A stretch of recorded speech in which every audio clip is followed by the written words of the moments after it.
comité d'organisation bi ci njiitalu Kébé comme niñ ko defee woon daaw ndaje bi day dëggal rek li nga xam ne gouverneur tënk na kook ñoom ñëpp ci au niveau régional ba pare. lépp luñ ci gis wala lépp luñ ci yëg ñu yëgal ko comité d'organisation bi pareil comité d'organisation bi information bépp bu ngeen mën a am bu ngeen ci umpalanteeg gouverneur bi buñ ci teelee jot dañ ko mën a saytu ni mu ko waree. may delluwaat di gërëm Thierno Mohamed Sirajou Ba di fi teewal xalif général bi di ko yóbbantewaat ziar ak nuyo ci Thierno Ahmed Tidiane Ba di nuyuwaat bu baax Thierno Amadou Bayel bi président du comité d'organisation di leen ñaan ngeen ni ngeen fi ñëw ak jàmm ngeen dellu Médina Gounass ci jàmm ngeen nuyu ñoo waa dëkk bu baax a baax a baax xanaa ñaanaat rek Thierno mu defaat ay ñaan ñu daal di tëj ak waxtaan wi. Voilà, mesdames, messieurs, je voudrais tout d'abord renouveler mes souhaits de bienvenue à Thierno Mohamed Sirajou Ba, représentant du Khalife général de Médina Gounass, Thierno Ahmed Tidiane Ba, avec la délégation qui l'accompagne, avec à sa tête le président du comité d'organisation, Thierno Amadou Bayel Ba.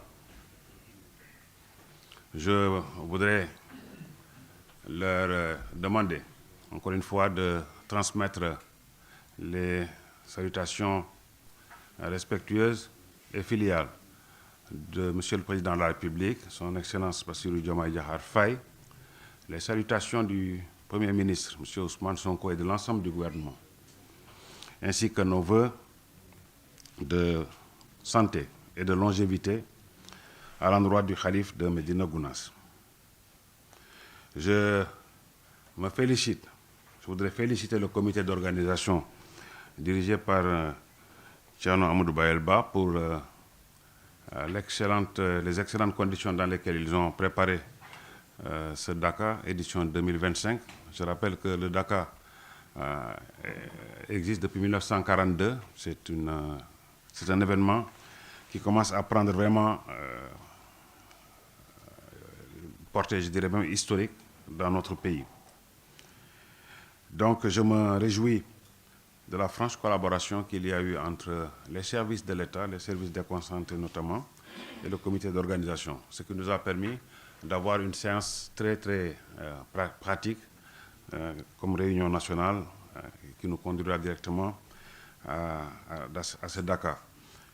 Je voudrais ici encore une fois réaffirmer l'engagement du gouvernement à accompagner les foyers religieux, tous les foyers religieux, de la plus belle des manières dans leur mission d'encadrement spirituel de nos populations et dans leur rôle dans le maintien et le renforcement de la cohésion nationale, de la cohésion sociale.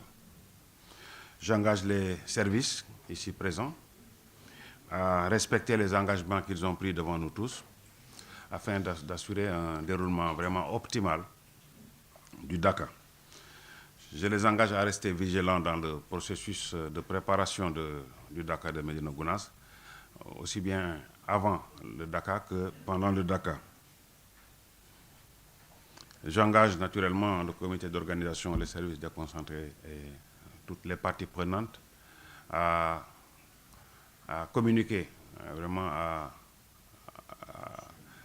assurer le suivi vraiment des décisions prises, mais surtout encore à rappeler aux usagers de la route, notamment les conducteurs de véhicules, de faire particulièrement attention à leurs mouvements dans cette région pendant ces événements et d'être très prudents. J'engage enfin le secrétaire général à suivre toutes les décisions prises ici au niveau central et à en assurer la coordination, au gouverneur de voir l'exécution au niveau local et de nous en rendre compte dans les délais les plus contraints possibles afin que vraiment tout se passe dans les meilleures conditions possibles. Je vous remercie, vous les membres de la presse, d'être avec nous, comme d'habitude, pour couvrir cet événement. Et j'espère que vous allez nous accompagner jusqu'à la fin du Dakar. En tout cas, je vous retrouverai là-bas sur place avec plaisir lors de la cérémonie officielle prévue le dimanche 4 mai à Médina Gounass. Il me reste juste à demander à Thierno Mohamed Siradjiba de recevoir les laissez-passer et de les remettre au comité d'organisation. Nous allons clôturer cette séance par les prières comme on l'avait commencé. Merci.